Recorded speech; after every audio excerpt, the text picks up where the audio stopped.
All right, let's go. I'll send it to you. Yeah. Thank you, ladies. Thank you, ladies. If you have not signed in, can you just raise your hand and I'll bring you the laptop? All the way up here. Anyone else? All right, everybody give it up for Randa and Brianna.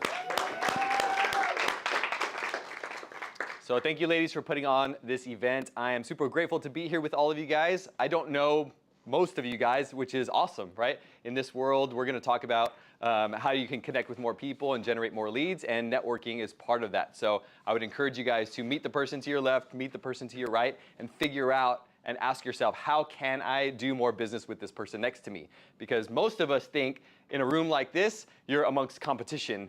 But for people like me, I think we're amongst collaboration. And so if you can figure out how to learn how to collaborate with more people, then you can be able to execute and close more deals, right? Everybody's here to close more deals, is that right? Okay. Is anybody here to close less deals? Okay. So I just want to make sure we're in the right room. All right, we're going to do a couple things. We're going to talk about 15 ways to generate leads today. How many of you guys knew that there was 15 plus ways to generate leads? 1, 2, 3. All right, who can name all 15? Go. Phone, mailing, door knocking, stopping to business, going networking, your CRM. Did I say mail? Yep. That would be All right, somebody help her out. open houses, social media. Go to the supermarket. Supermarket. Ooh. Dang, I got to add that one to my list. Supermarket lead generation. Fernando, Sphere. So we got 10. Yeah, we're at 10. We're at 10. Who else got a couple? Social media. We got social media. Still at 10. Referrals, 11. Past clients, Sphere, 12. Events, 13. Cybertruck, 14. One more? Anybody else got one last one? Dog park, 15. All right. Man, I got to go. PTA. Supermarkets, dog park, PTA. I'm just kidding. Close deals from PTA. PTA, all right. Yeah. All right, there you go. Any moms or dads, go to the PTA. She's closing deals from the PTA meetings. All right, so we're going to go over a couple ground rules real quick.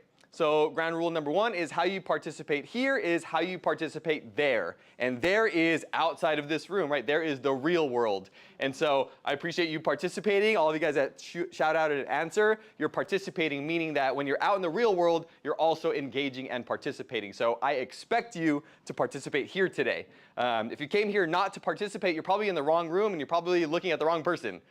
So today I want to actually give you guys some value and help you walk away with something that can help you generate more leads and ultimately close more business. But in order for me to do that, you have to participate, right? I can't just tell you what to do. You have to actually participate and do it. So how you participate here is how you're going to participate out there. I expect you to play full out, right? This is a room of very talented, very successful people, and so I appreciate you coming here, but I expect you to play full out, meaning if I call on you, I appreciate you sharing, don't be afraid to say something because the last rule is we're in a no judgment zone, right? I want you guys to feel comfortable, be willing and able to participate because we are not here to judge anybody else, right? We're all here to learn and grow, and my job today is to give you at least 1 or 2 nuggets you can walk away with to generate more leads. And so no judgment zone. And the reason why I say that here is because I may ask a couple of you to come up and participate. And some of you may not be prepared to do that. And that's okay because we're not always prepared to move forward and close the deal. And so that happens today in the practice and in the training that we're going to do. So everybody good with these ground rules? Yes. Cool. Awesome. And so I don't know a lot of you guys here, which is awesome for me. And so I'd like to figure out who's in the room. And so raise your hand if you've closed over 100 deals. Okay, we got 2 people. Okay. What about over 50 deals? Okay, so same 2. No, I'm just kidding. You guys are smart. I'm just kidding. No wonder you closed 100 deals. Okay, let's say 25 deals. Who's closed more than 25 deals? Okay, keep your hand up if you closed more than 25 deals if you've done that in 1 year. Okay, so still the same 2. Oh, 3, sorry. Cool. All right, anybody close more than 10 deals? Hands up. Okay, anybody less than 10 deals, throw your hands up. Less than 10 deals. Cool. So majority, I would say maybe 75% of the room has closed less than 10 deals in their career. And that is awesome. And today, hopefully, I'm going to teach you a couple things that can help you close 10 deals this year. And for some of you overachievers, 10 deals in the next month, right? So why are you here, right? Who is here to learn at least one more lead generation strategy? Is it like that's the main reason why you came? You're like, Mike, I came just so I can learn one more lead gen strategy. Raise your hand. Okay. Most of you guys came to learn one more lead gen strategy. Who is here to enhance their overall lead generation, right? Cool. Pretty much everybody. Who is here to network with other amazing agents? Should be everybody. If I don't see your hand, the door's over there. And who was bored and just needed an excuse, needed somewhere to go? Maybe you're broke, you needed some free breakfast. Like, who's that person? Don't be shy. We've all been there, right? We've all been there. We all started at 0, right? So it's okay. It happens. I appreciate all of you guys coming, the ones that have never closed a deal and the ones that have closed 100, because that tells me that all of you guys are still hungry. You're still chasing. You're still wondering, how can I get to the next level? And hopefully, you get 1 or 2 things to get you to that next level. Cool? All right, so who is Mike Blair? This picture is actually taken here, so I use this picture for the slide. So my name is Mike. If you guys haven't met me, my Instagram is Mike Blair Realty. So I'd encourage you to follow me, and that way we can connect and figure out how to do more deals together. I got started into real estate different than most people. So I started in real estate in 2017. Anybody been in the business longer than 2017? Cool, handful of you guys. All right, so when I got started, I actually got recruited into real estate. Anybody got recruited into real estate? A couple of us, right? A couple of the top guys in here, top girls, we got recruited in. So I actually started differently than most people. My first day of real estate in August 1st of 2017 was at Bold training. Everybody heard of Keller Williams and been to Bold? So that was my first day, and the reason why that was my first day is because when I got recruited into real estate, I started as a director of sales and operations. I've never sold a house at that point. I was not licensed at that point, and for whatever reason, they trusted me enough to train a team of real estate agents, and so in order for me to learn how to train real estate agents, they put me in Bold on my first day. So. Background on sales or something? I did have a background in sales, and I did own and operate other businesses before. So I was an entrepreneur, and so I just convinced those people that I can apply those principles and build this business with them as well. So sales tip number 1, if you're really good, you can sell almost anybody anything. And so I sold myself, even though they recruited me, I sold myself to be able to participate in that top real estate team. And 2017, I got started there. I went for 3 years, and I actually did not get my real estate license. So I did not get my real estate license until 2019. I actually didn't sell my first house until June of 2020. And I'll show you a slide here in a second of my first transaction. It was during the pandemic, right? So I got started selling real estate like in the heat of the pandemic. I met my first client, and I'll share it with you, but I met my first client at an open house during COVID. And what happened from there, June 2020 till now, I looked earlier this morning, I closed 247 transactions since June 20 till now, June 20, 2020. And so I tell you that because I want you guys to know that I do know how to build this business, right? I've done it 247 times so far, and I think I learned a couple things on how to do it and how to do it right. And so raise your hand if you want to build a really big business and make a lot of money and close a lot of deals. And keep your hand up if you want to do it fast. Okay, perfect. So most people want to go fast and smooth, right? And so you can go fast, but you can also go fast in the wrong direction. And so hopefully today you pick up a couple things that will help you get back on track to go in the right direction. So that's my quick story of how I got started in real estate. What I've accomplished. But the reason I share that is because today is not about me. It's trying to figure out how I could help you, right? And so now that you know I'm potentially qualified to help you, hopefully you engage with me a little bit more so that you can ask me some good questions and I can give you some good answers, right? The better questions that you ask, usually the better answers that you get, right? So if you ask good questions, you'll get good answers. Everybody good with that? Yep. All right, so let's jump into lead generation, right? So what is lead generation? Can anybody maybe define what is lead generation? Have a funnel. Have a funnel. Creating new opportunities. New opportunities. Have leads all the time from different ways, like on your sleep. Yeah? collecting. Collecting leads, different ways, working leads in your sleep. Making connections to generate potential clients. Cool. Generating potential clients. Anybody else? What would you define lead generation as? I need people to work with. Need people to work with, right? Need people to buy and sell and invest in real estate. And you have to start that conversation with a contact, turn that contact into a lead, turn that lead into an appointment, turn that appointment into somebody that moves forward and signs with you, turn that person that signs with you into showing houses or listing their property, and then turn that listing or showings into closing deals, right? So there's a whole funnel, like she mentioned. Yeah, what else got? Just getting to know your community and going to local coffee shops and being a familiar face in your selling area will just automatically attract people For sure. to you. Yeah, I agree that. 100%, right? Be attractive, show up, participate, and people will gravitate towards you if you are the right person that people want to gravitate towards, right? Cool. So everybody understands what lead generation is. Interestingly enough, none of you said lead generation is the most important thing in your business, right? This is the business, by the way. Yeah. If you didn't know, when you got started in real estate, you really just got started into a lead generation business because your number one job is to generate leads. And so if you didn't know that, that is your one nugget for today. You can leave the room right now and know your only job is to generate leads, right? But when you generate leads, like Randa mentioned, you need to learn how to convert those. And so today we're not going to talk too much about conversion, but I will give you a couple tips that will be worked into some of the stories that I have. But today we're going to talk about how to generate more leads and fill your pipeline. Everybody good with that? Yeah. All right. So lead generation number one. So we're going to go over 15. And they're all going to be valuable, but your homework before we go through all 15 is to identify and figure out your top 2 or 3, right? If you can figure out your top 2 or 3 and get really, really good at those 2 or 3, then you can build a really big business with just those 2 or 3.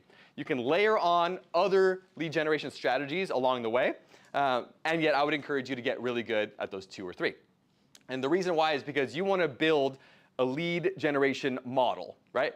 Most of us think we know lead generation and we participate in things like cold calling or door knocking or open houses, but do you really have a model and a system that you follow around lead generation? Most people, the answer is probably no. And so today I'm going to go over a lot of these strategies, but it's your job to narrow down to 2 or 3 that you can hone in on and get really good at. And before we go through the rest of it, I want to give you a tip. How do you determine which 2 or 3 you want to focus on and you want to get good at? Does anybody know how to determine which ones to focus on? The ones that you'll actually do. The ones that you'll do, right? Kind of like a CRM, right? Which one's the best CRM? The one that you're actually going to use. And if you're not going to use any of them, then use a spreadsheet or something else. So that is true. What else? The one you're most comfortable with. Anybody else? The one that works. The one that works. All 15 work, and the one that works for you, maybe. Yeah? Yeah. What else? Anybody else? Which ones to focus on? How do you know? See, I'm going to give you 15, but if you don't know how to choose those 15, you're not going to make it as far as you would want to make it. I think The ones, I choose 3. The ones that you like the best, okay? The ones that are more warm. The ones that are more warm, The ones that play to your strengths. the ones that play to your strengths, that you can be consistent in. that you can be consistent in, That you can afford. that you can afford. Ooh, Where you get the best ROI. best ROI, yeah? The ones that actually work for you. The ones that really make you engage. Engaged, okay? Better The ones that results. have worked the most in the past. Better results, most in the past. Perfect. All of those are really good answers, and they are all right. And if you're focused on like return on investment, what if I told you the answer is cold calling? Let's go. For some of you guys, like, let's go, right? If that's the highest ROI and I'm going to make the most money and it's the most affordable, I'm all in. But for most of us, that is scary, right? And that doesn't work as effectively for somebody like me. And so I would suggest you play to your strengths, you figure out your personality type, and figure out what actually gives you energy and excitement to go do on a consistent basis over and over and over again, right? If it's cold calling and you're like, I love hitting the phones and I love sitting in the cave and calling all day long, I would say go own that and lock that down as one of your strategies. Is anybody that guy or that girl? We got maybe 1 or 2, right? Which is cool. Lock it in, right? But for most people, that's not comfortable or exciting or giving you energy. And so I would suggest try to find one of the other ones that light you up, right? So if you love connecting face-to-face with people, maybe that's networking, or maybe that's open houses, and maybe you go super hard on those two things. So identify what's important to you, what you feel like you're good at, and then ultimately what is going to give you energy, because this business can get hard if you're doing the wrong activities and it's draining your energy and draining your excitement. So make sure you guys understand that. All right, so let's go. Number one is your database or your sphere. How many of you guys have closed a deal from your sphere before, meaning somebody that you know? Perfect. Most people, right? I would say a lot of people close some of their first early transactions from somebody that they already know, right? So I would suggest focus on building your sphere, right?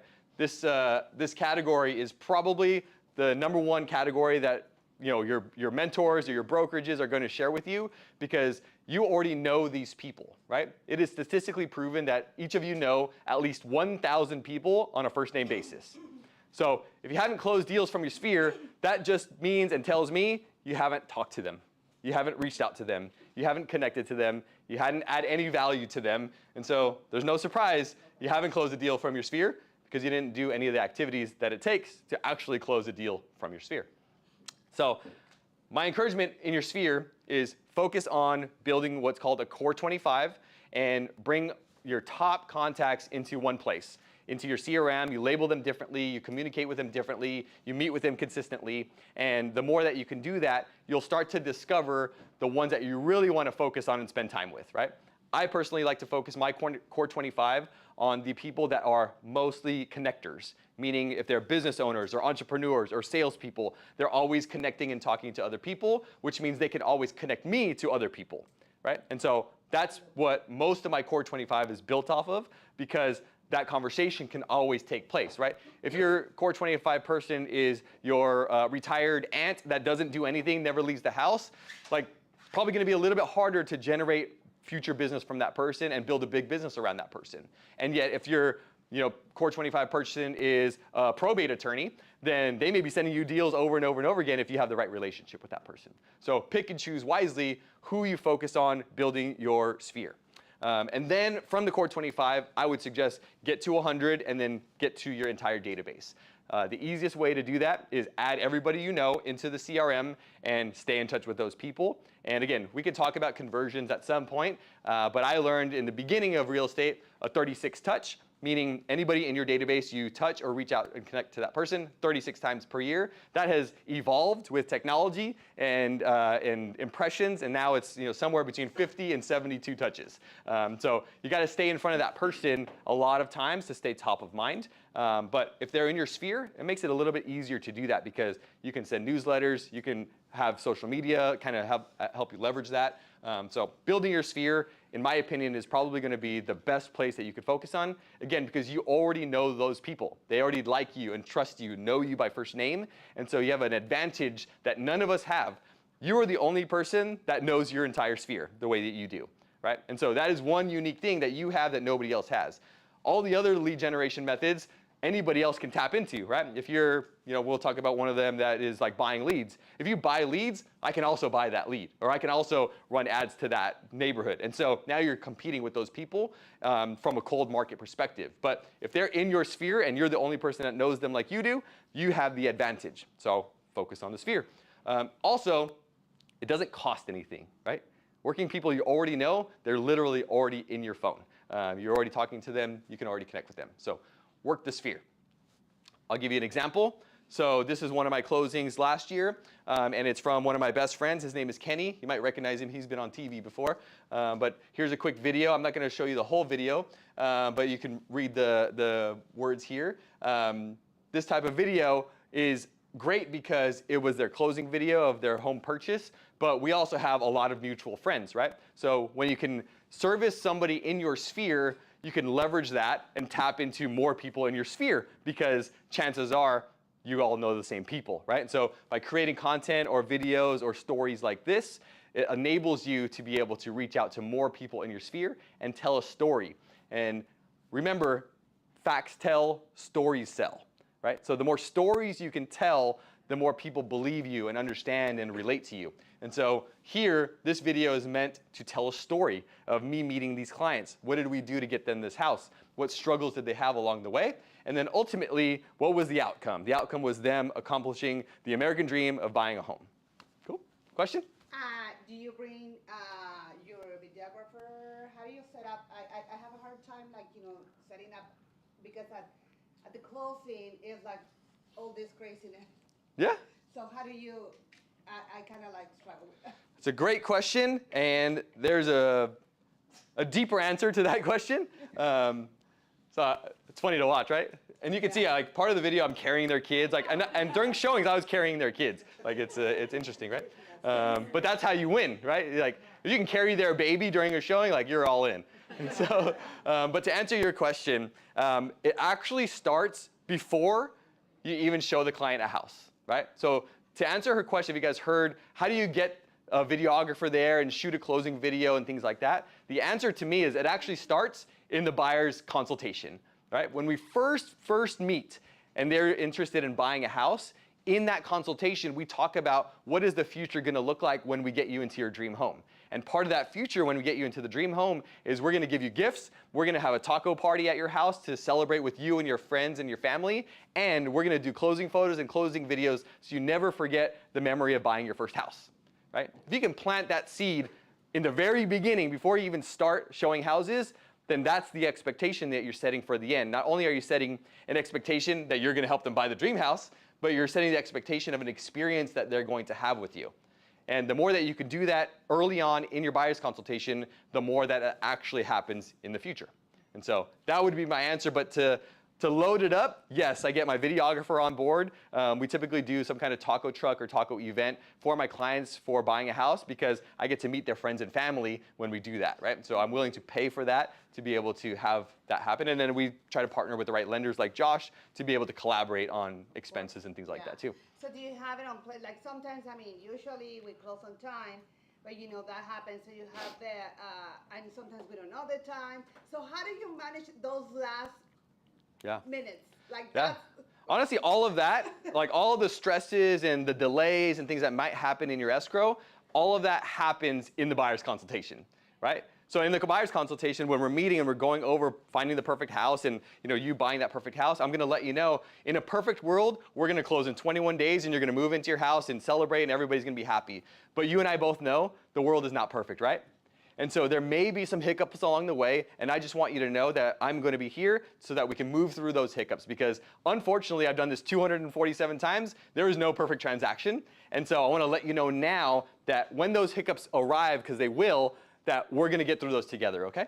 Okay. And so again, it comes back down to setting expectations early on with those clients so that there's no surprises, right? If you can have that detailed conversation early on, then you're going to be as smooth as possible. It's not always perfect still, but as smooth as possible. The videographer, like how do you coordinate that? Like the client, I kind of handle them because they know the process, but then how do you have a standby? Like you have your own videographer? Because I do. You do? Yeah. Okay. So I do have my own videographer, but again, it comes down to setting expectations with that videographer, letting him know that, hey, we have a couple clients who were in the pipeline. They're going to be closing escrow in 2 to 3 weeks. I want to make sure I can count on you. So on the day that we close, when I give them the keys, you can shoot the closing video with me. Can I count on you, Mr. or Mrs. Videographer? Yeah. Right? Yeah. You got to, again, set the expectation. And we don't have a say. That's okay. So Most are flexible. Can I count on you? Okay. I asked them, can I count on you? Right? I don't know what day it's going to be. Okay. I know you're super busy and I respect your time, but can I count on you to be there? It's really important to me. Yeah, can you let me know in 2 days? Of course, as soon as I know the exact day, I'll definitely let you know. Okay. Right? And then sometimes you line up a backup if you need to. Right? Okay. Cool. All right. Any questions on working sphere? Got to go quick because we have 14 other ones to get through. And so I want to make sure we get through it quick. But if you do have questions, feel free and stop me, throw your hand up. That's what I'm here for, right? Like I'm literally only here so that you can get value. And so if there's a question that you have, it's your job to extract the value because I can't read your mind. And so I need you to ask the question. Can I take a picture of You can. I'll just charge you. No, I'm just kidding. Yeah. For sure. I can send the slides too if you guys want. Like, yeah. That'd be great. Yeah, they're just $10 per slide. But yeah, no, I mean, again, the slides are the slides, right? The slides is the content, but I'll send you the slides, or whoever, Randy can send you the slides. I don't care. Yeah, we can send all the Yeah?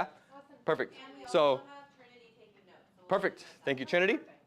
So somebody will take notes. So I want you guys to just focus on paying attention and try to get that nugget, right? If you're writing something down and like, you miss something, that was the nugget you could have got. And so forget about writing all this stuff down. You'll get it, okay? So don't worry. And you can always reach out to me. I'm an open book, right? I didn't close 247 transactions because I was shysty and kept everything to myself, right? You can have whatever I have because most people, it comes down to execution. And that's really what I want to teach you guys how to execute today. Number 2 is mega open houses. How many of you guys have done an open house? Raise your hand. Most of you guys. How many of you guys closed a deal from an open house? Most of you guys. How many of you closed 50 deals or more from an open house? Cool, only a couple of us, right? So there is a level to this game, right? There are some people that close 1 or 2 deals from an open house, and there's some of us that have closed dozens and dozens and dozens of deals from an open house. On my previous team, I remember one year we did almost $40 million just from open house leads, right? And so I do know that open houses work really well, and so because I know that and I'm so confident in it, they actually do work really well for me. And so the hint or the tip behind that is it all comes down to your belief system when you're executing. If you don't believe open houses are going to work, then they're probably not going to work for you, right? If you believe that they're the best thing out there, and then you're going to go execute and door knock and cold call and invite all the neighbors and post it on social media 3 times in the week and go crush the open house and execute at the open house, you can make millions of dollars from open house, right? So it depends on your belief system around it. But for an open house, this is kind of what we do. We conduct an event, right? An open house, especially a mega open house first weekend, it is an event, right? One of the ones that we did most recently on a listing, a $1.6 million listing, we had a taco truck there. At that weekend open house, I met a couple leads there. One of those leads, I went on a listing appointment for another $1.6 million house. One of those leads, we met the neighbor, and we're in escrow buying a 6-unit property from the other neighbor, right? So I know open houses work. I literally have millions of dollars of transactions from one open house. And so results are there, but you have to go out and execute them. And so how do you execute? You got to put out a lot of signs. You have to dial in how you get people to sign in with you. You have to learn how to market that open house online, know how to market that house to the neighborhood with door knocking, with cold calling, with prospecting, with running ads, and ultimately how to execute at the open house, right? Having music, having snacks, being really dialed in at the open house. And so who's really good at open houses here? Raise your hand. I'm going to ask one of you guys to come up. Yeah, Christy, let's go. You can come up too. No, you too. No, you too. What's your name? What's your name? Elizabeth, come on. Yeah, both of you. Elizabeth and Christy. All right, so we're going to run a quick scenario. So Christy, you are the one hosting the open house. Elizabeth, you are walking into the open house. Okay. Christy, show us how would you greet somebody at the open house, and Christy, do you get people to sign in the beginning of an open house? Yes or no? Typically, yes. Okay, so then how would you get Elizabeth to sign in at your open house? Ready? Do you want me to be? You're a nosy neighbor. But you want me to be complicated or? Yeah. Christy's really good. or easy? You're just a nosy neighbor. Just be a nosy neighbor. Yeah. Hi, how are you? I'm Christy. I'm good, thank you. Do you have sanitizer? Because, with pandemics. Yeah, absolutely, actually. So I'm going to have you sign in first and then use the hand sanitizer after. Eliminate all the germs. Sound good? Just the neighbor. Do I have to sign? I'm not going to make you do anything, but it would definitely help if you Because did I sign just in. I just sit here in the corner, so So what brings you in today then? I want to check it out because I don't know who lived here. Oh my God, they were so dirty. All right, tell you what, you're going to go ahead and just sign in really quick, and then I'm going to put you in the direction of the hand sanitizer. Yeah, All I right? don't want you to call me or anything. I'm just like, yeah, okay. I promise not to bug you, Okay. okay? So you said that you're a neighbor, you're just here to check it out? Yeah, I'm here to check her out, and I hear so many things that people that live here. Oh my gosh, yeah. And then here is the hand sanitizer I Oh, promised thank you. you. Very welcome. You never So know, how long yeah. have you been in the neighborhood? It's been only 5 years, so that's Okay. why I want to know because I hear the story, so I'm kind of the new one here. Ooh, okay, all right. Well, let's go ahead and take a look around. So what's your favorite part about the neighborhood? Well, I like the park, and the people that give you information, from the neighbors. Okay, so you like to keep tabs on the neighborhood? Yeah. All right, awesome. Well, I'll tell you what, go ahead and take a look around. The layout is just around the corner. You'll see all of that good stuff, and then upstairs and the rest of the house. But come back and tell me what you think before you leave, okay? Stories. It is, yeah. Actually, there's a hidden third one, too. I don't want to. Oh, you don't have to. You don't have to. You make yourself at home, pun intended, but before you head out, let me know what you think, okay? Okay. Do you have anything to drink? You're having. Do you have any what? Elizabeth has some rough open houses, Betsy. I tell you what, if you make your way over to the kitchen, there's a whole display of snacks. Oh, really? Yep, Oh, wow. you just gotta go find it All right, first. right there. Awesome. Thank you, ladies. Thank you, thank you, thank you. Let's give it up for Christy and Elizabeth. You can tell people. Good job, right? So pay attention, right? Christy did a great job. She maintained her composure. She went for the sign-in. She answered all the questions. She was, able to think on her feet with all the curveballs that get thrown at you. And so that's how you execute at an open house, right? You have to be prepared and ready and trained to be able to handle the craziest of neighbors, right? And that does happen pretty often, believe it or not. You do enough open houses, like you already know, like going in, all right, today I'm just waiting for that one crazy neighbor. Like it happens almost every time. So thank you guys for participating. So I encourage you guys to have somebody sign in the very beginning, right? Some people will train you, sign in at the end once you've built some rapport. I don't like doing that because there's a good chance that they could walk out without you signing in or without them signing in. So that's one thing that I would highly suggest. Another thing is I actually take control. So I don't actually let anybody else sign in. I sign in for them. And typically how it is, hey, my name is Mike. I'm actually the listing agent. Thank you for coming by the open house. What brought you to the open house? Was it all of the signage that we have in the streets, or did you see this one online already? Yeah, I just saw all the signs and thought I'd come check it out. Okay, awesome. And what was your name again? Max. Cool. And Max, what's the best phone number for you? 123. Perfect. 123. Awesome. And Max, if this was the perfect house for you, are you ready to submit an offer?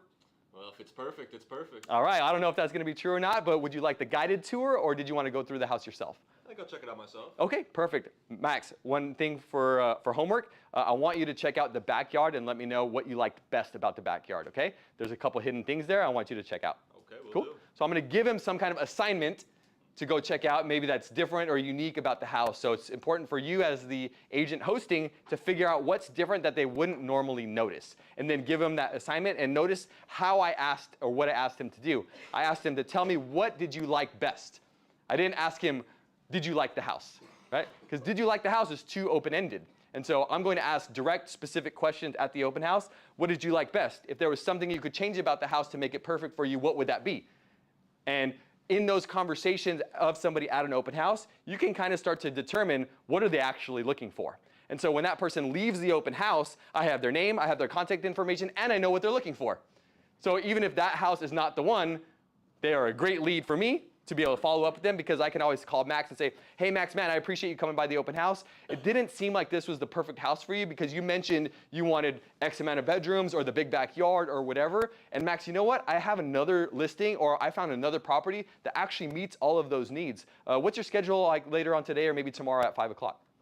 Yeah, I'm pretty open. Okay, awesome, cool. So Max, one of the things that I do before I start showing anybody houses is I like to sit down with them, and that way we can get to know each other. I can educate you on the home buying process and ultimately make sure that I could add value to you. And so would you be open to meeting with me first and then going to check out that other house? Yeah, sounds awesome. Awesome. So now, why would Max not meet with me? I know what he likes. He has another agent. Did he say that? No. We want to work with the hard ones. We want to learn the. You know how many times somebody says, oh, I have another agent? Oh yeah. Almost never. But we want to hear how to use It doesn't. Well, it doesn't happen if you ask the right questions, right? If you say, hey, Max, how many agents are you working with? Like, you're setting yourself up for failure. But if you lead with value, I have another property, I got him on the hook, and I typically set it up to where we do a buyer's consultation first so I can add the most value to you. Then he has no reason to meet with me, not meet with me, and then he has no reason not to go with me to see that house, right? Do they tell you if they're working with another buyer? Rarely, it almost never happens unless they come in directly and say, oh, I have an agent, and I'll ask them, well, what's your agent's name? Maybe I know them, right? Oh, John Smith? I know a lot of agents in San Diego. I've sold a lot of real estate. I don't actually know John Smith. Do you happen to have his phone number? Right? If they don't have his last name or his phone number, chances are they're not actually working with an agent. So it's a mask, right? It's an objection. Be prepared. right? That's why you're here. You're here to get prepared so that when you're there, you know how to handle that objection. Most of the time, people don't have an agent that they're working with. How many of you guys that are bigger agents or have closed a lot of deals send your clients just randomly to open houses? One, right? And again, I'm at open houses on the weekend. yeah, there's nothing wrong with that, right?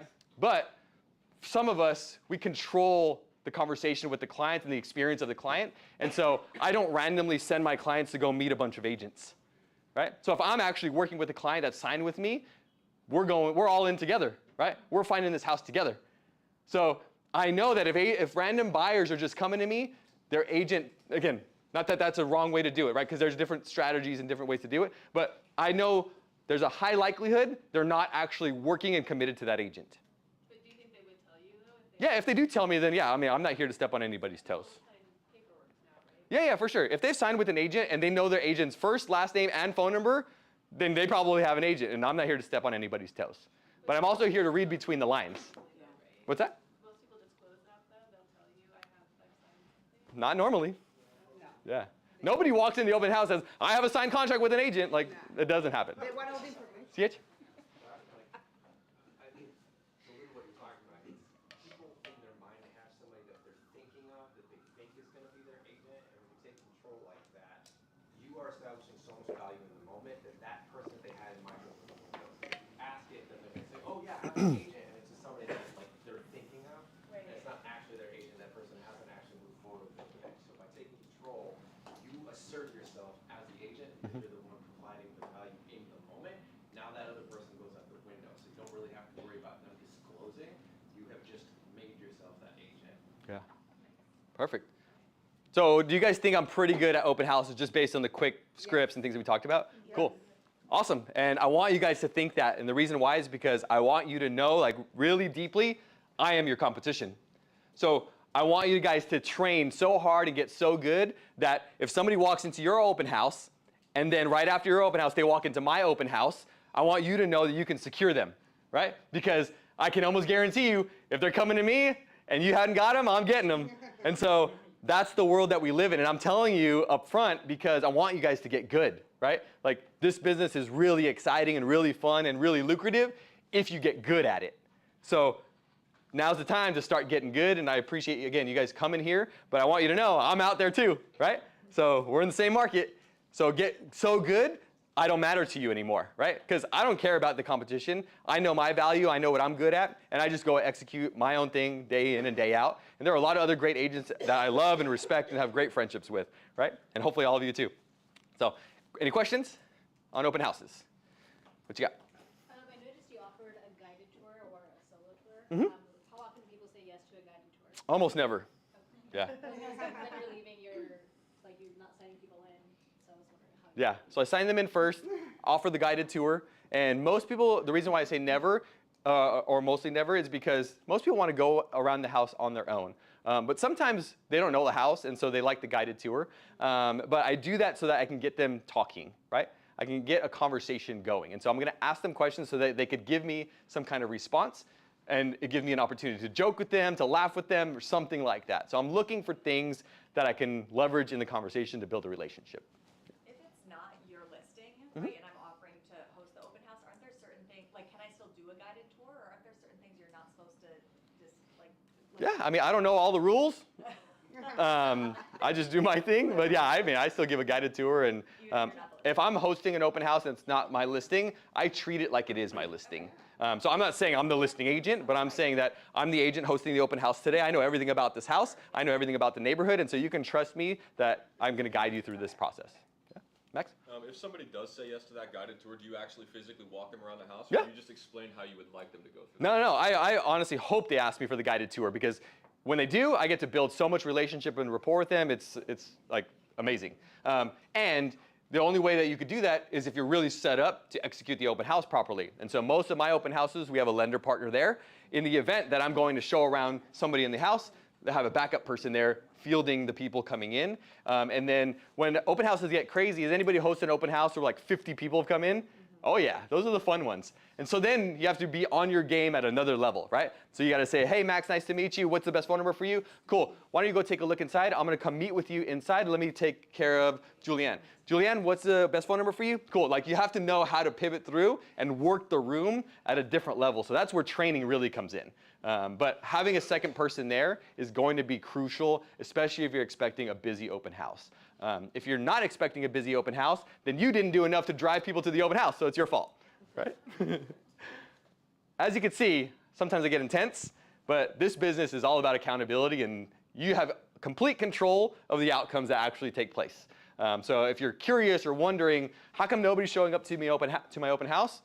Well, look at yourself in the mirror first. What did you do to actually drive people to come? If you didn't do anything, you just showed up, I mean, is that how you want to operate your business? Just showing up and crossing your fingers? Probably not, right? And so you want to step up and figure out how to execute at a high level. Quick story, Melissa and Marco. So this is June 17, 2020. This is my first transaction. They didn't know this was my first transaction. I'm spaced away because we're supposed to be wearing masks, and the other pictures that we have, we're wearing masks, but this is during COVID. I met them at an open house for a listing that I hosted for an investor. And so met them, they bought a $650,000 house in Oceanside. That house is now worth well over $1 million, and they love me because they have a lot of equity in their house, and they trusted me enough to buy this one. Cool. Number 3, social media. Who has closed a deal from social media, like actually closed a deal? Cool, awesome, good job. So social media is one of those, I would say, double-edged swords, right? Some people look good on social media, they get a lot of views, they get a lot of comments, whatever the case is, and they've never actually converted and closed a deal from social media. And so my opinion around social media is, if you're going to focus this as a lead generation pillar, then you have to focus on engaging with people and having conversations, and in my opinion, bringing them off social media, right? So if you're engaging with somebody that wants to buy or sell a house, let's say it's in a comment or in a DM, then it's important for you to sway them outside of social media to jump on a call, jump on a Zoom, meet in person for a buyer's consultation or listing presentation. And so that's how I typically use social media to be able to convert clients.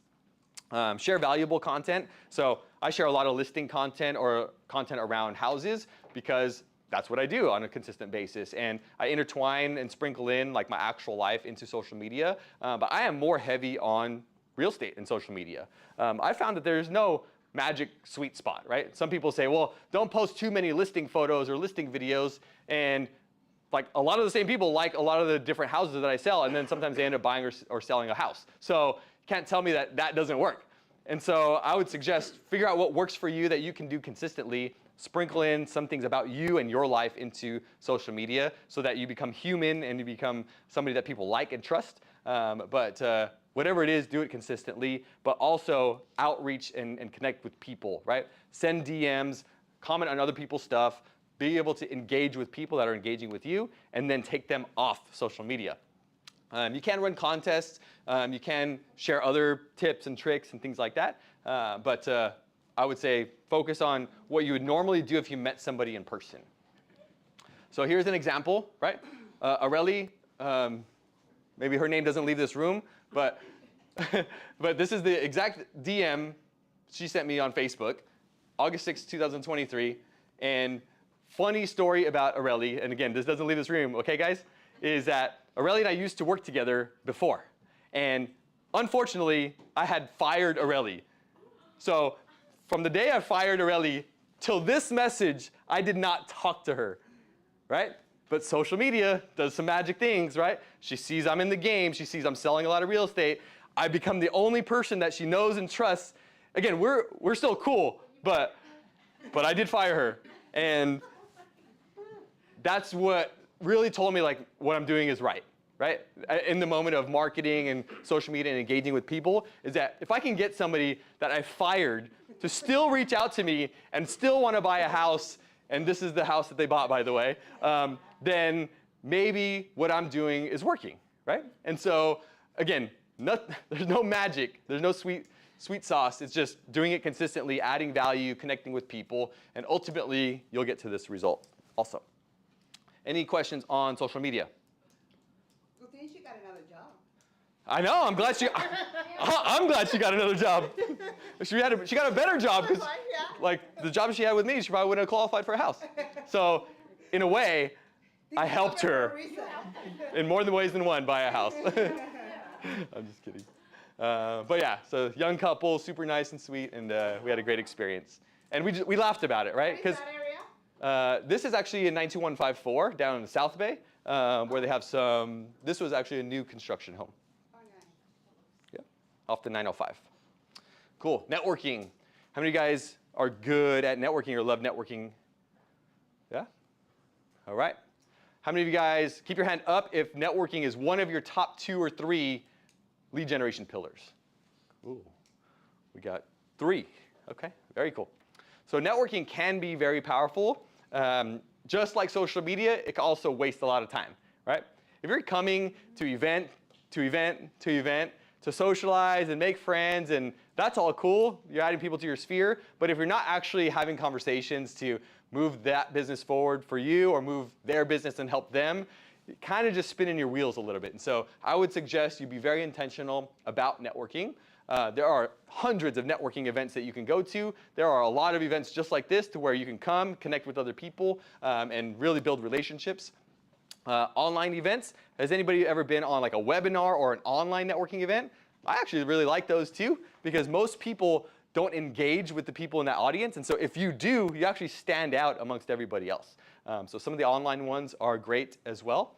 And then social events, right? There's a lot of happy hours. There's investor happy hours. There's all kinds of stuff that take place. So if you do participate in those, I would make sure you are intentional about networking, right? Meaning if you have an intention to go to a networking event, intend to meet or connect with a certain amount of people, right? So for me, if I go to a networking event, my goal is to meet at least 5 people. And when I say meet 5 people, actually connect with them, right? Remember their name, remember their face, add them to social media, maybe send them a text, actually connect with them so we can follow up, stay in touch, ultimately do business together, right? So if you're just going just to go, no intention, no goal, no objective, you might get lucky and meet somebody that will end up buying a house with you or selling a house with you. I don't believe in luck, right? So luck for me stands for laboring under correct knowledge. And if you have correct knowledge, then you're going to go there and execute and deliver and go after your goals and objectives. And so don't hope you get lucky meeting somebody. Intentionally go out and meet somebody and add value and connect. Cool. So I want to introduce you guys to Tyler. So this guy right here is Tyler Peters. Tyler owns a company called Luxury Jet Ski Rentals. Tyler and I actually met at a networking event over 10 years ago, before I was actually in real estate. I was in another business, and he had met me, and we connected. We stayed friends. At that time, I think Tyler's about 10 years younger than me. At that time, Tyler was probably 20 years old. I was about 30 years old. And he was a young entrepreneur. At that time, he owned 1 jet ski. And he was like, I'm going to make it. I'm going to rent this jet ski. I'm going to make some money. And right now, Tyler owns like 60 or 70 jet skis. And he has the biggest jet ski business in San Diego. He has a location in Coronado. He has a location on J Street Marina. And Tyler crushes it. But I met Tyler at a networking event. And Tyler and I became friends. We were both young entrepreneurs. And Tyler has been my #1 client. Can anybody guess how many houses this goofy-looking guy, and I can make fun of him because he knows he's goofy. But this goofy-looking guy, how many houses do you think he's bought with me? 25.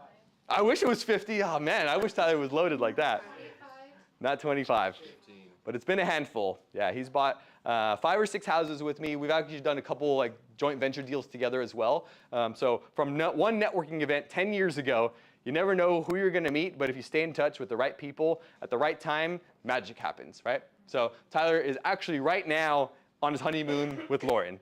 And so this is one of the houses they bought, but they are currently remodeling their dream house that I also helped them find about a month ago. Right? So not only has he bought multiple houses, I've helped Tyler become a millionaire from real estate investing, but he's also a millionaire from jet ski business. So networking is powerful, and Tyler and I are really good friends. Right? You never know who you're going to meet networking. Some of the people in this room or some of the people on my real estate team, I met networking. All right, farming. Anybody familiar or execute on farming? Raise your hand. Farming one of your top 3? Yeah, Christy? Tell me a little bit about farming. What do you do there? As much as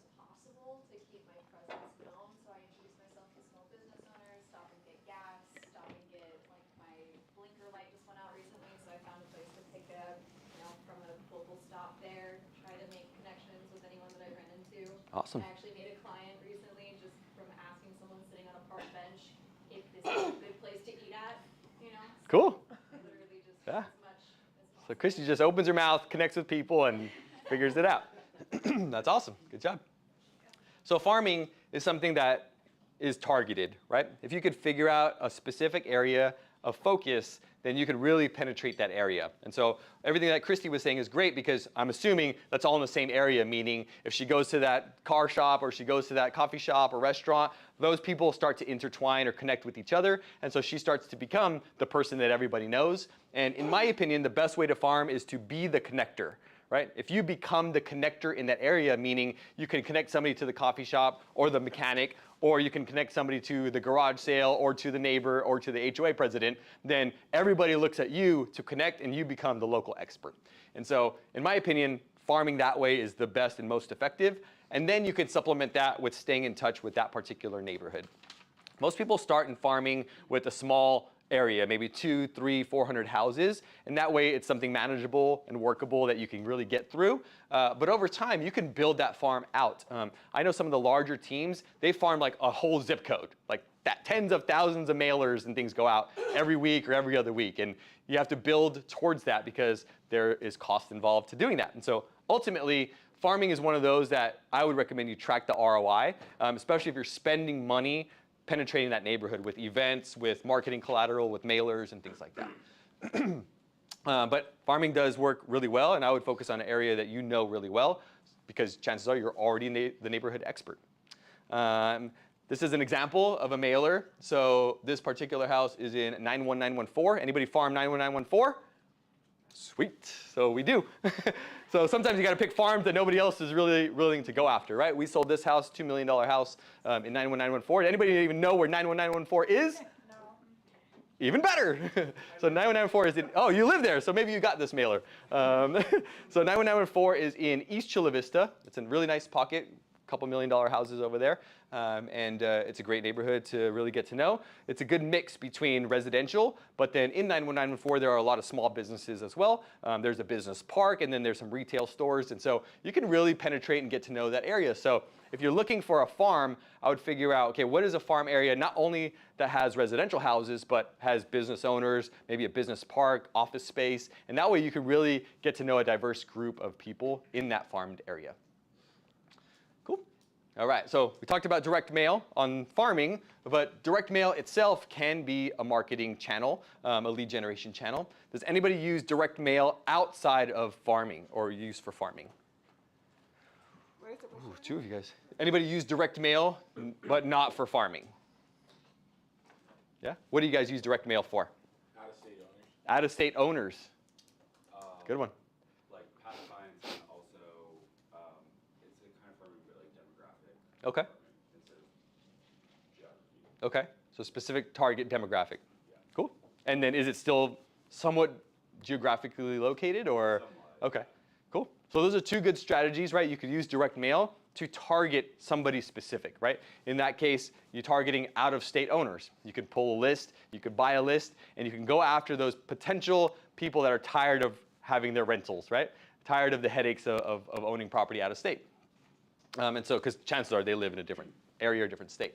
And so direct mail can be effective. It is more of a targeted approach. And again, it does cost money, and there is a longer sales cycle of conversion because you're hoping and praying that the person that receives that piece of mail is going to take some type of action. And so, sorry, I didn't get your name. What was your name? Noah. Noah, do you do any kind of call to action on your mailers for the out-of-state owners? Can you elaborate? Yeah, like is there any type of call to action or verbiage, or is it like call 1-800-blank or do this action to reach out to you? I send them a little snippet on like Zillow, whatever they, estimate the Perfect. property value is, and I ask them, Have you thought about selling? have you thought about selling? Cool. Are you tired of? Well, if I get a phone call, I go, I've seen a lot of owners of rental properties in San Diego or California in general not really enjoying owning property here anymore. Yeah. At a renter standpoint. Perfect. So the marketing, right, is to target those that are tired of owning their home. And so here he's going to use a Zestimate or some kind of call to action to suggest that people like you are tired of renting their home out of state. Have you ever thought about selling your house, right? What's the percentage of really working on? It's Been doing this 25 years. Yeah, I mean, you won't see a high percentage until you send a high volume of mailers, right? And so I'm glad only a few of you actually send mail because it can get very costly. In the past, I ran an investment company and we were spending $10,000 to $15,000 a month on mail. At that level, then you're going to start to get enough calls and tracking. But for us, it was probably about 0.5%. There's a loan officer that I know that I don't use him, I don't use him. Yeah. He spent like $10,000 Yeah. a month, but he does a lot of volume. Yeah, again, depending on the neighborhood, depending on the target, I mean, one transaction could make up for that cost, right? And so maybe that's what they're hoping for. Maybe they've been doing this for a long time and they're tracking that, hey, the $10,000 investment is getting me 2 deals for every 10 grand I spend. So they're getting an ROI on it, right? And so the thing is, for mail, in my opinion, you have to be able to do it for 3 to 6 months or longer to actually test it, right? If you're just, oh, let me spend $1,000 this month and cross my fingers, chances are you're not going to get the results that you're expecting. So unless you have a bigger budget and you have a really dialed in plan for executing mail, my suggestion is focus on the things that don't cost money first, or you do what Noah does and target those people, but maybe you're also cold calling them. Maybe there's other strategies behind that you can convert them. So this is a mailer that we've sent to Chula Vista. One of the things on our mailers is on the back is we'll do a QR code here. So you can see it's blank right now because we do a custom QR code on every piece of mail. So if somebody scans that QR code, I know who scanned it. I know which house. And so if somebody took an action, scanned it, I know that there is at least some level of interest from that person, right? Because who's going to be randomly scanning QR codes? Not most people. And so that's what we do. There are a couple companies that do that. And so for those of you guys that do send direct mail, I would encourage you to have some kind of call to action to where you can actually track some kind of action step. Can you recommend one company for the QR? So I use a company called Mailbox Power. Okay. So that's who we use, but there's a lot of them. Mailbox Power is not local. So there are local companies that would do this too. But the custom QR code, again, is just another way to track your engagement with that person. Quick question. Yeah. On your free home valuation, when they scan that, do you just get the info and then send it? Or is it like a home bot where they can actually enter their Yeah, so I don't use HomeBots. We actually make a CMA, and then we'll actually mail it to them or door drop it to them. Okay. So again, extra legwork, right? But if somebody scans this and they want a home valuation, when I show up at their door with a packet, I'm different than every other agent because I'm showing I'm not lazy and I'm willing to go get that business and add value. Yeah. So we've door knocked them. Yeah. How many times a month are you sending a mailer out? So mailers we typically do in certain areas and then around certain listings. So sometimes we'll do just listed or just solds, but we're leveraging it because it's already in an area that we focus on. So it's probably a few batches per month at the end of the day. So we probably send maybe 12 to 1,500 mailers a month in some cases. Usually we'll send 200 to 250 at a time. Elizabeth? The QR, what do you have there? Like for me, I may think do you think it's a good idea to do like a video? You could. Yeah. Yeah. Again, you want to track that call to action. And so ultimately for us, I want to track an activity, and that way we can know how somebody's engaging, and then we can do our job after that. If you do a QR code to a video, you could engage somebody with that video, but you're not sure what they're looking for at that point, right? And so here I know because it specifically says this, if they scan, I think they want a home valuation, right? So they're asking for something at that point. So again, it depends on what you use mailers for, right? You can use mailers for marketing, and if you're using it for marketing, maybe a video is great. Drive them to a YouTube channel, they follow, like, and subscribe to your YouTube channel, and now they watch your stuff. I would do the same, just ask like click here for your free evaluation, and then thank you, I will get it to you. Like the video will be the same thing. Yeah, so that QR code can take them to a landing page, and you can have a thank you video or something like that on the landing page. Yeah. Cool. All right, online marketing. So there is a difference between online marketing and buying leads. Yeah, question? I actually had a question on direct mailing. Yeah. So you get 12 to 1,500 a month. What's your return on that? How many people actually convert? So Right now, it's not very many. It's more for branding and awareness purposes because we're penetrating that neighborhood multiple times. So the mail is just an additional touch. We have gone on listing appointments from it, but from a like ROI perspective, I would say there's not much ROI with the strategy that we're implementing with mail. But if you're targeting like Noah is, we've definitely seen ROI before, but it takes a higher volume for sure. Yeah. So again, for us, some of the marketing is for touches, right? And it's for getting and staying top of mind with certain people. So we do send direct mail also to our sphere, to our past clients. And so that's kind of wrapped into the 1,200. Are those people converting? Not necessarily, but we want to stay top of mind from different types of mediums. So, cool. All right, so online marketing. So there's a lot of different things you could do online. SEO, PPC, social media ads, online reviews. I would encourage you guys, if you're gonna do online stuff, you try to play in all of the categories. Otherwise, you're probably not gonna be omnipresent very much online. So omnipresent means that people see you on multiple channels all the time. So SEO is more for your website. Pay-per-click ads is more for Google. Social media ads is more like Facebook or Instagram ads. And then online reviews, again, Google reviews, Yelp reviews, things like that will increase or enhance your online presence. Anybody focus on online marketing or anybody really good at online marketing? Well, Elizabeth? I'm kind of starting, I got motivated because last year I closed 3 deals from TikTok. So Elizabeth, the TikTok closer. There you go. So this year I'm like, okay, if that was not knowing anything, then Yeah. So I hired somebody that knows the algorithm and all that I don't know. Perfect. If I did it not knowing anything. Yeah, I think that's good. Yeah. So if you have some results from these, I mean, look at your metrics and double down on the things that are working for you. So we do run some ads, but again, most of it is for marketing and for really penetrating the people that already know us and follow us and like us. So here's an example, right? We'll run something on Instagram. We'll get a couple thousand views additional from that boosted reel or from that targeted ad. And then you can see here we got 3 messages from that. And so a couple messages is where you can really start to engage with somebody, because if somebody messages me on Instagram, chances are they saw my profile, and chances are they saw maybe how many deals I've sold, chances are they saw some listings, and so they're already starting to build trust with me before they send that message. And so those are good conversations to engage with. And then again, my goal is to take them offline and set up a buyer's consultation or a listing presentation from social media.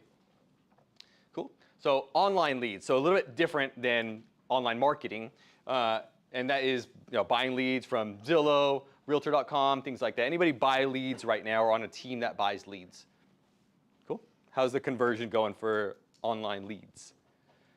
Definitely converting to a certain degree, but that's more so on the skills. Yeah, comes down to some skill for sure. Yeah. What about you guys? Who else? Good reason? How's online leads going?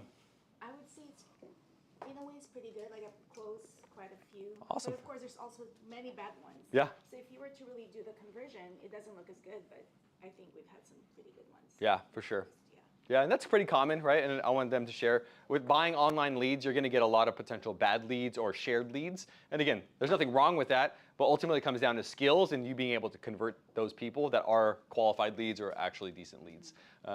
How they do that is they target certain areas, certain neighborhoods, run certain types of campaigns.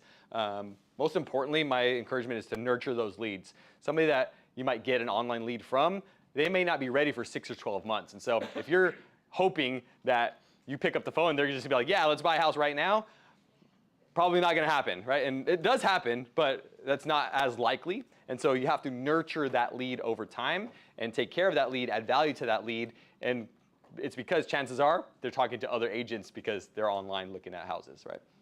So I'm not a big fan of online leads, but I have closed one ever in my lifetime. Of 247, got one from an online lead.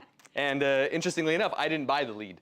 And so I mentioned to you briefly, I spent about 3 years running an investment company, and that company did spend like a couple $1,000s right before I partnered up with them on online leads. And this was back in, I think, 2021, somewhere in that ballpark.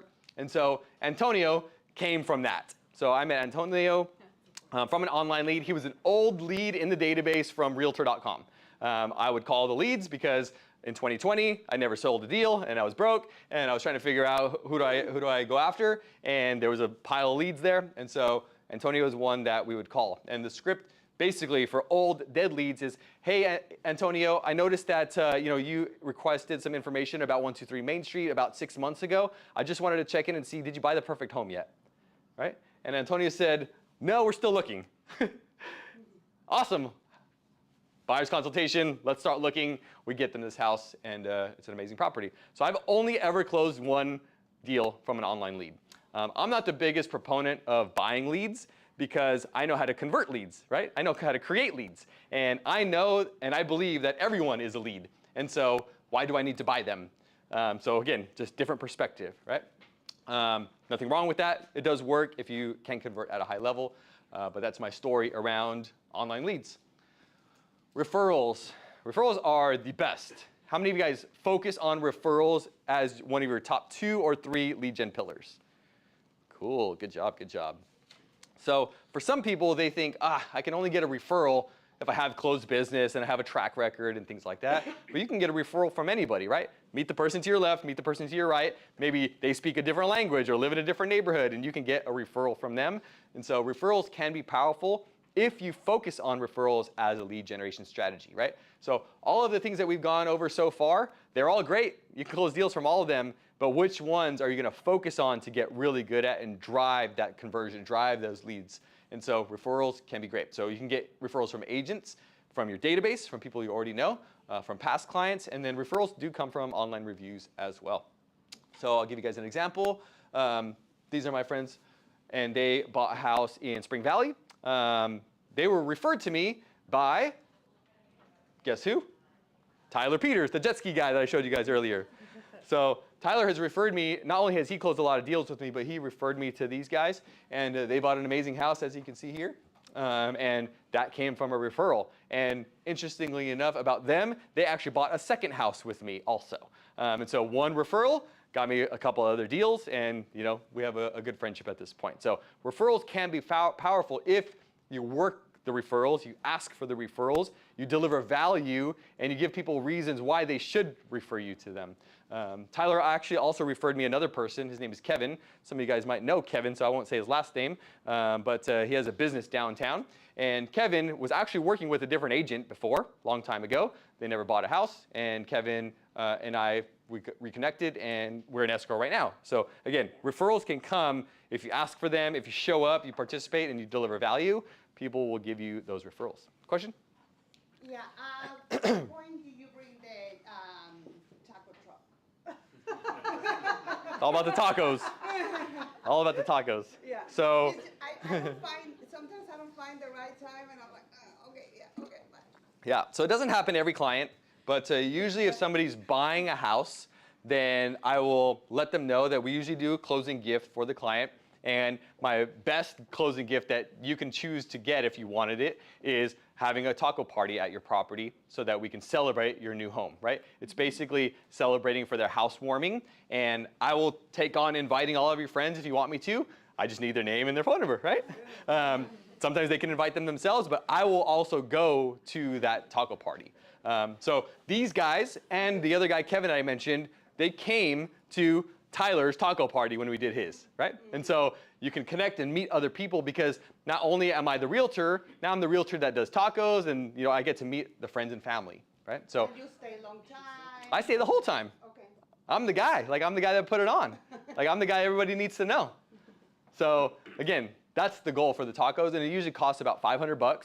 So again, find the right lenders like Josh and Randa to partner with you and serve your clients, because for some of us, it's not just helping them buy the house. It's adding value and creating an experience for them. And that experience allows them to tell other people, refer you business, and ultimately generate good clients like these guys. Cool. All right, expired listings. Who is a beast at calling expireds? Dang, not one. Okay. CH? Not a beast. There's so many. It's just so miserable. It's like I've done it before. I used to use Reddit. Okay. Yeah. Just like 10 years ago. Yeah. If you can close, they're closable. It's pretty much the same situation over and over and over. Yeah. I actually found it easier to do the expired. I would do a CMA and then drop it off. Yeah. Because people don't really want to talk to you. They get so many calls. Yeah. And the listing That's true. That's true. So working expires, nobody does it, so we're not going to spend too much time on it. It could be a really good lead gen source. But you have to have tough skin, but at the same time, you know that that person is motivated because their house was on the market before. So there is an advantage to working those leads. A lot of people do call them, or so we think they do, but we just realized nobody calls them, right? And so if you chose to work expireds and you had a really good system around it, you could probably convert by cold calling them, by door knocking them like he mentioned, giving them a packet, giving them some value, sometimes giving them some tips. So the best tip I have around expired listings is print the MLS sheet, and this is a secret. If you guys ever do it, I'll be surprised. So I'm gonna give you the secret.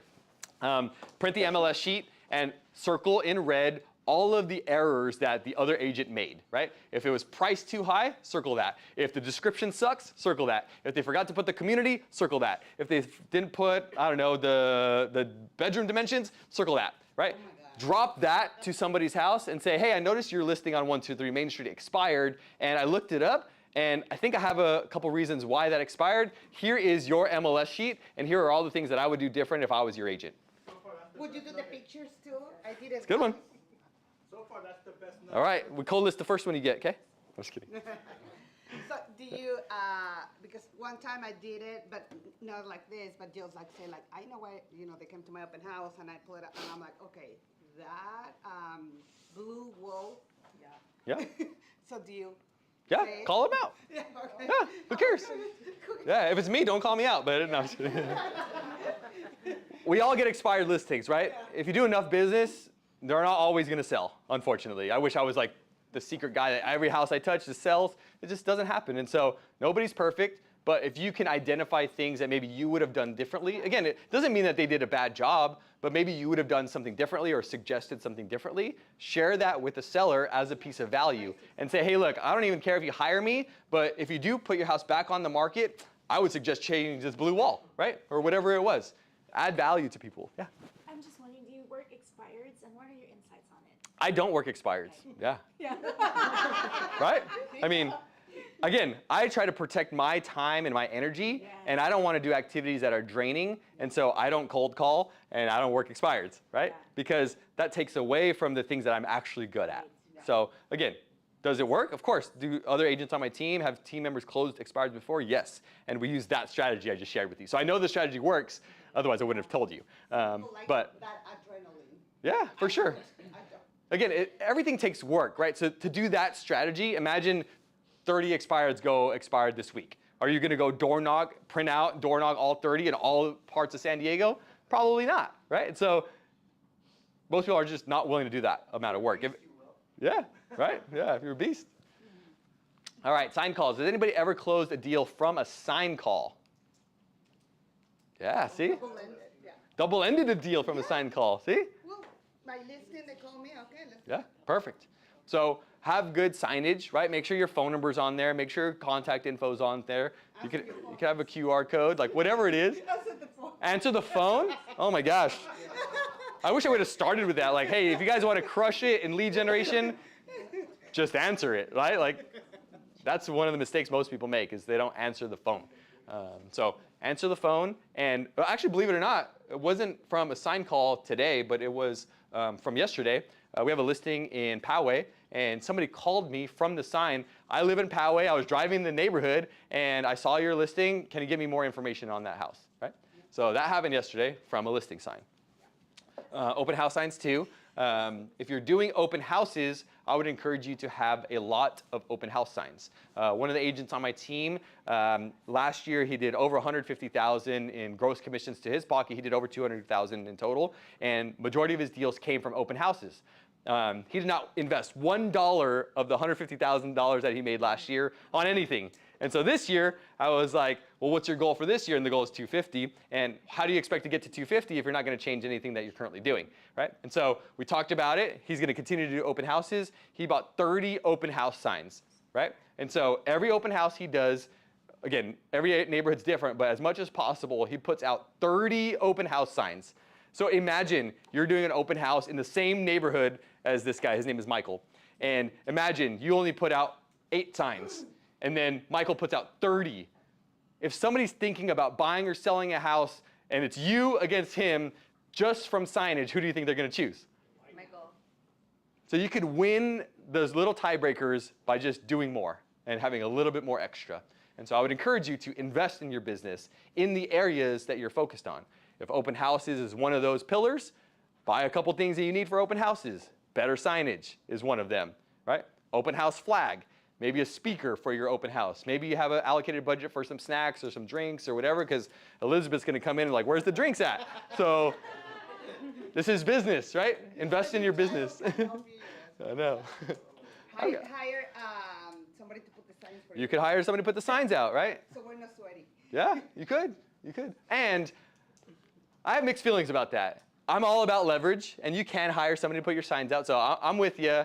And there's something about, at least for me, like the pride of putting out the signs and like the mental side of, man, like walking across the street, putting out the sign, putting it in the right area. Like in my mind, I'm thinking, man, this sign's gonna drive me that one extra person that I need, right? So there is something to it about doing the work. And that's why I actually don't pay somebody to put my signs out. We've gotten multiple leads from people seeing our agents put out the signs. Yeah, see? How they get approached, and we've gotten conversions from that. Yeah, for sure.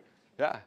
I love it. I think it's great. Again, if you're putting 4 signs in every corner, somebody's watching you, right? Like, why is this guy putting out so many signs? Like, you're already standing out and looking good to whoever's paying attention.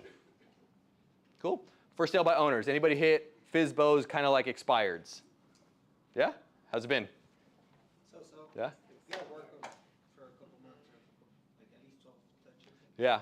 So sometimes fsbos are a little bit longer play because even though they seem motivated, they're motivated to a certain extent, right? And so sometimes they're a longer play. Same strategy works for fsbos as it does expireds, right? Print out their Zillow or whatever platform they have and say, hey, look, I'm not here to knock you or anything, but if I were to list this property, I would have at least taken better photos, right? If I was gonna, like my clients, they caught interest in your property, but the photos just turned them off, so we didn't even schedule time to see it. So my suggestion would be to change the photos, change the description, change whatever about the property. I usually just use them for like bring in a buyer and get 4% commission. Yeah, perfect. So I don't want. Yeah, don't deal with the listing. I just so. Yeah. Yeah. I'll give you 4%. Yeah, we did one this year, a for sale by owner, and it was a nightmare. Like the guy on the other side, he didn't want anybody to list it, and so he thought he could do it, right? And so halfway through the transaction, we're like, he can't fill out any paperwork. He's trying to do everything by hand. He doesn't have access to any documents. Yeah. Like, how are we legally actually going to close this deal? And so my suggestion to the agent on my team that was doing this transaction was, why don't we suggest 2 or 3 transaction coordinators that are licensed that he could pay them to facilitate all the documents and paperwork, right? So that's how we got around it. We didn't get the listing, but we did close the deal on the buyer transaction side from a for sale by owner. So if you come across that, maybe that's a quick tip for you. They're not going to know how to do it, and it's going to cause a lot of issues. Yeah. So you got to protect yourself and try to suggest that. Cool. All right, so local events and workshops. So we talked a little bit about networking, but if you do focus on your sphere or farming, you could do local events like a home buyer seminar. One of the agents on my team did a home buyer seminar yesterday, and she's done one in the past to her church. 15 to 20 people usually show up, and again, they're there to learn and how to get back on the right track to buying a home.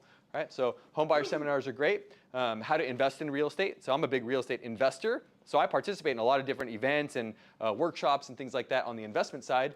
And then again, you get to connect with a lot of other people. And then webinars like we talked about earlier. So a lot of great avenues here for events. So this is one. We do this last Thursday of every month. Me and a couple guys here. You can see me and these guys, all 5 of us. Some of you guys may know them. If you know, guys, anybody know Chris Luna?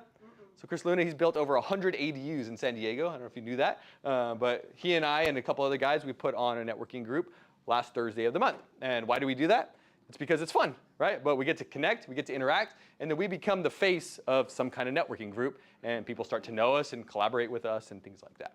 So networking is fun, and you can make it fun, and any of you guys can implement a networking group or some kind of event if you wanted to. This is a house. Yeah. So who do you invite? You invite the neighbors or everybody, or? Yeah, depending on the event. So like if it was a home buyer seminar, If you were targeting or involved in your church, for example, which is one of the agents that on my team does, they focus on their church. They do it once a quarter around, and they just invite people to come if they want to learn more about how to buy a house. Right? And so that particular mixer, it's anybody, right? You can go on Meetup or Eventbrite and find that event. Most of the time, we have anywhere from 80 to 120 people there. And so if you want to network at a high level, come out to that. And again, sometimes they get a little bit hectic, and so you have to have some guidelines and some rules like we talked about earlier. Try to meet 5 people or connect with 5 or 10 people. But this is a house that came from that event, right? So this is Mahogany. We just sold this one in Temecula, Murrieta, actually. And the house didn't come from the event. The person came from the event. So I ended up meeting somebody. She ended up becoming an agent on my team, and then she ended up meeting somebody else at a networking event, and we sold their house. And so sometimes you can meet somebody, right? If you're a team leader or somebody like me, you can connect with people maybe at a different capacity than others. And so we got a transaction straight from Margaritas and Mingle, right? So I credit our event for producing this revenue, right? Closing this beautiful house. All right. 14, right? This is number 14? So a good one for sure. Distressed sellers. How many of you guys go after distressed sellers? I would say Noah falls into that category if you're going after distressed homeowners that are living out of state. Probates. Yeah, who else? I know Chris does. I've done it in the REO world. In the REO world, okay, cool. So again, this is a category or a group of categories that have more motivation, right? And so if you know how to have the conversations with these distressed sellers, then there is more motivation to potentially list that property or bring that property to an investor for a potential cash offer. Most people that get divorced, unfortunately, typically sell their house. So if you target people that are getting divorced, unfortunately, it's a sad story, but somebody's got to do the job. There is a likelihood that that house is going to get sold. Same thing with liens, same thing with lawsuits, same thing with death. Typically, when an elderly spouse dies, that elderly person either stays in that house or they move on to live with their children or live with somebody else. And so this pendant is tough. I've got a 2-unit ID that I had to take off because of the pendant. Yeah, sometimes those will drag out for a long, long time. So again, choose your battles wisely, right? I had to leave for a divorce situation, but I'm finding that it's hard because the wife actually wanted to hire me, but they have to go through courts and everything, and she's like, the attorney picks the agent. Yep. She put my name in the hat, and that was it. Yeah. And I don't know. And you didn't get picked. Yeah. Yeah, It so- definitely happens. So for us, we have one in escrow right now that's actually from a divorce. Same scenario though. Usually divorce situations, if they already have an attorney involved, then typically the attorney is going to choose off of one of 3 agents, right? And so in those cases, usually, at least for me, the attorney called me and said, well, why should we hire you to be able to sell this person's house? And so you have to have a compelling argument, just like any salesperson could, to be able to convince that attorney. But that attorney doesn't know you typically, and so that's where sometimes the relationships come in or things like that. But again, these are a little bit harder, but you could if you could figure these out, there is more motivation here, right? All of these will sell. So you got to just be there to be able to service that client. Notice of default is a good one. So people missing payments, right, or pre-foreclosure. Typically, when they start missing their house payment, they've already missed their car payments or other things that are, not as important as their house. So by the time they've gotten to the point to where they're missing their house payments, they're motivated or they're probably on their way to be able to either selling that house or foreclosing on that house. And so if you could slide in there and add value to them and help them, then you have a better shot of moving that client forward. And when I say help them, meaning maybe they could refinance that house and they didn't know that they could. Maybe they could, there's a term for it on the loan. They could, I forget what it's called. They could do something with their current loan, and that they could restructure their current loan and maybe stretch it back to 30 years and save their house, right? People don't know that there are options. And so if you're working foreclosures or notice of defaults, my suggestion is add value to them. Try to save them from losing the house. And then you be the backup in case that is not the case, right? That's not a viable option anymore. But introduce them to maybe a bankruptcy attorney or somebody else because there are other ways that they could potentially save the house. So a lot of different distressed sellers. These are, again, good ones because they're motivated, but they are tough emotionally, right? I've sat on the couch numerous times, especially working like investor clients where we're buying the house cash. Spouse dies, kid dies. Like those are not typically the funnest, easiest conversations. And so you have to have a little bit thicker skin for a lot of these ones, but they need somebody that's going to take care of them and add value. So if that's the categories you want to focus on, then figure out how to be that sympathetic person to add value. Cool. So here's one. So this one, interestingly enough, it's kind of a combo from networking, sphere networking, and a probate deal. So this particular house is on 3711 Suffolk. It was an interesting one. So What city? this one is in 92115, so San Diego and Rolando. This is maybe a year or two ago. And so my friend Walt, who I met networking, became friends, so now he's on my sphere. Walt, he's an older gentleman, and he became the trustee of this house. So the person that owned this house, they were single, they didn't have any heirs, and they passed away, and they named my friend to be able to execute the trust. And so in this scenario, it was a probate type of, or trustee type of scenario. And so he reached out to me and he asked, do I know anybody that could help sell this type of house? And so ultimately we went into this property. It was very old and distressed. And so I went in, I told him we could list the house. And so we ended up listing the house. I ended up bringing the buyer, and then that buyer ended up flipping it into this house, and I ended up selling it again. So sometimes these deals can produce multiple deals for the right scenario. And so sometimes they're really good ones to focus on. So on this one house, I think I made $50-something thousand. Right? So how many houses do you need to make a bunch of money? Sometimes just one. Yeah. So any questions on this one? All right. And then last one is my favorite one. Right? So you guys know I spent a couple years working on the investor side, and I still do. And working investors is that double-edged sword, right? And so it's my favorite one because I've learned how to get really good at it. And yet for most people, most investors will tear you apart, right? So unfortunately, there's been investment opportunities or investment deals that I've tried to sell that didn't sell. And you spend a bunch of money on marketing and trying to push this property, move this property, and it doesn't sell. So that's the downside of working investors. There's been times to where I've sold a house for an investor for $0. Anybody want to sell houses for $0? No.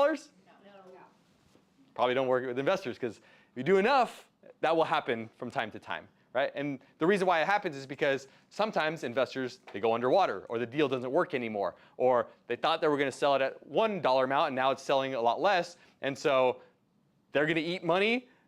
So sometimes you got to eat some money, right? And so unfortunately, that does happen. That's part of the game.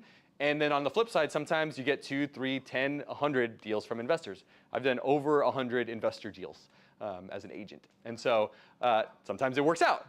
But along that road is the handful that I made $0, $500, $1,000, negative dollars because I spent marketing dollars and we didn't sell the house, right? So all of it comes with the territory. So I would say if you work investors or have investors as one of your top 3, you better be really good and be really dialed in, because you have to have the right expectations when you're working with certain investors. Quick question on that. Yeah. When you work with investors, now that you've found their criteria, how do you find a deal for them? Yeah. Because they're usually fixers, right? Sometimes, yeah, usually fixers. But if you guys remember this slide a couple slides ago, my 180 used guy, he's not usually buying fixers. He's buying opportunity. He's buying future build. And so you have to know what to look for the investor that you're serving. So anytime I'm working with an investor, it's important to meet with them, almost like a buyer's consultation, and figure out, okay, what are you exactly looking for, right? So one of my questions is, what are you looking for? What is your buy box? So sometimes if it's a flipper, it's a 3-bedroom, 2-bathroom house. Most of them will say anywhere in San Diego County, right? And that's fair enough to understand. But my job as a professional that works investors is to dial them in, right? If there was a neighborhood or a zip code that you could buy over and over and over again, which one would that be, right? Then you as the agent can really focus on that area or that neighborhood and find those 3-bedroom, 2-bathroom houses or whatever they're looking for in that zip code or in that pocket. Some investors, like the ADU investors, they're looking to build, right? So they need at least a 7,000 square foot lot. It needs to be zoned so-and-so zoning. It needs to be having an alley access in the backyard, like all of these other components, and then you could start dialing in the buy box. What I do is different than most agents, and it does require a lot more work. I actually really understand exactly what they're looking for. I underwrite and analyze and walk every deal that I bring to my investor on a platter. So for example, what was your name?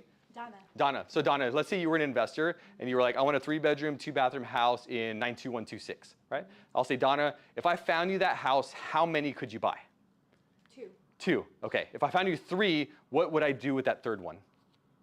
Still send it my way because I have other investor partners. Okay. So potentially you could do more than 2. Yes. So that's what I'm looking for, right? I only want to work at this point for me with investors that could do more than one deal, right? Because most investors, if they're only doing one deal, there's nothing wrong with that, but they're probably not super dialed in. And to get to the finish line in that one deal is probably going to be tough. The investor that could do 2 or 3 or 4 or 5, they have a machine already. They got money already. They got partners already, right? So if you bring that deal to them on a platter, there's a higher likelihood that they could close that deal. So now that I know that, right, you can buy 2, then what I'm going to do is I'm going to go look in 92126. I'm going to look on the MLS. I'm going to reach out to all the wholesalers I know. I'm going to pull lists from Tidal or from PropStream for whatever, everything I could find, 3-bedroom, 2-bath, and 92126. And I'm going to go hunt for those deals. And what most amateurs do is they'll say, well, I found this deal on the MLS. It's on 123 Main Street. Do you want to buy it? I'll represent you as the agent. Anybody do that before? It's okay. I've done it too before. But what I do differently is I'm going to say, Donna, I found this deal on 123 Main Street. It's currently listed at $875. I actually reached out to the agent already. It's been on the market for 82 days. And I actually talked to them. And verbally, I've already started negotiating that deal. I also went to the house. I did a video. And I analyzed the deal so that I know it meets your profit margin if you were to buy it at X dollar amount. Would you like that deal now? Yes. Sounds wonderful. That's how I get a yes right away, right? Versus the other guy that says, here's 123 Main Street. So I get super dialed in, which takes a lot more time and energy from me to go walk the house, negotiate with the agent, reach out, have conversations. Usually, you'd have to have about 100 of these before a deal goes through, right? So if you're not interested in walking and analyzing 100 houses to close one deal, maybe don't work with flippers. Because if you remember, that deal may not even pay you on the back end, right? So again, I've played the game long enough to know that that's part of the game. But it is a volume game. And so figure that out. But again, find that buy box, right? Find that target so that you can serve that deal on a platter and already have it negotiated. That way, they have no reason to cut you out of the deal, right? I gave them every reason why they need me, right? I know the other agent. I've already negotiated the deal. I've already walked the house. I'm saving you time, saving you money, and I've already got the deal kind of under contract, but I'm not wholesaling the deal, right? So let me represent you as the buyer, but also I've already baked in my commissions on the sales side because I already ran the comps when you're going to flip it, right? So bake yourself into the deals, and that's how you double end or triple end. I've actually quadruple ended a deal before. Most people don't know what that is. I'm not going to tell you what that is, but you can make money 4 times on one deal if you really wanted to. You can ask me later on how to do that. Lastly, I'll bring this slide up. So this is one of the deals I sold in Bejo. Caminito Nickel. I walked this deal. I knew the listing agent. I actually brought it to another investor. Josh, did I bring this one to you? No. Oh. Very upset. Sorry. Joshua, at this time, I don't know if I knew Josh, or maybe we just met. This is maybe a year or 2 ago. Just right there. My other investor was a little more dialed in. No, I'm just kidding. So I ended up bringing this to my other investor. Again, I knew the listing agent. I had already pre-negotiated. I already walked the house. They ended up buying this one. I don't remember the dollar amount exactly, 9 something.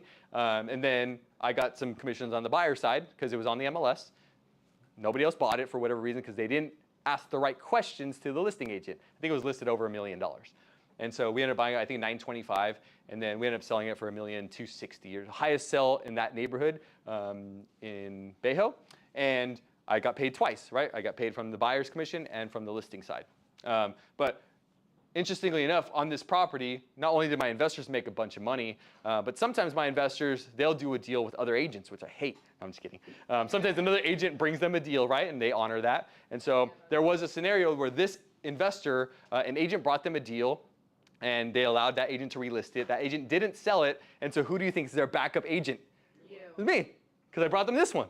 So I get listings sometimes from investors that I've already worked with in the past because I added value to them. They made a bunch of money. We all win. And sometimes we can do more of these deals together. So now that particular investor, if they could choose, they would hire me every time. I've sold a handful of listings for them. Some of them I brought to them. Some of them I did not bring to them.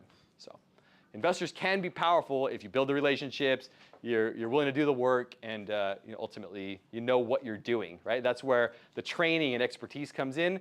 Serving investors is just like serving buyers and sellers. The better that you get at serving buyers and sellers, the easier it is to convert and work with those buyers and sellers. The better you get serving investors, the easier it is to meet that investor and move that investor forward to be able to close the deal. Last thing I'll mention before you could scan here if you want to connect with me, shoot me a text, add me on Instagram at Mike Blair Realty. But last thing I'll mention in regards to the investor side is try to find a handful of investors if you do choose to go this route of investors and serve them to the highest level possible. Right? If you can do that and find the right ones, then you will always have business. You'll always be able to convert. And so Josh has been one of those investors for me. So quick story, and it was perfect timing. It's 12 o'clock, so we'll wrap it up. Josh and I met through another person that I met networking, also named Josh. So if anybody knows Josh with a Z, J-O-Z-H, he owns a notary company. And so Josh with a Z, we met, he came to my office, we had a conversation, we became friends, and he was like, hey, you should meet my other friend Josh, he flips houses too. So I flipped some houses, but not at the same volume that this Josh does. And so I ended up meeting Josh. We kind of do a couple things together, and ultimately it's led me here, right? Josh and I were buying some deals together, we flipped some houses together, we invest in some real estate, but also Josh and Randa are lender partners of ours, and now we have a pretty cool system going of business, right? And so sometimes you can meet one person, and I've said this over and over, from a networking event, from a room like this, that can change the trajectory of your entire business. Right? Josh and I have done a handful of deals together. Some of my best listings have come because of my relationship with Josh. Right? So again, you're one Josh away from absolutely crushing this business. And so I appreciate you guys. Yeah, everybody talk to Josh. He's mine, but no, I'm just kidding. Yeah, and Brianna for, of course, and Brianna for escrow. Like you need somebody to actually handle the transactions on the back end, right? So we look like we do all the work, but Brianna handles all the hard work on the back end. So I appreciate you guys coming out. Hopefully you guys can narrow down those 1 or 2 or 3 lead gen pillars. Everything else you learned, I don't want to say don't remember it, but focus on the 2 or 3 that you can focus on and really get good at those. And if it's open houses or if it's investors, I'll see you in the streets and we'll hopefully collaborate sometime in the future. So thank you for your time and I appreciate you guys coming out.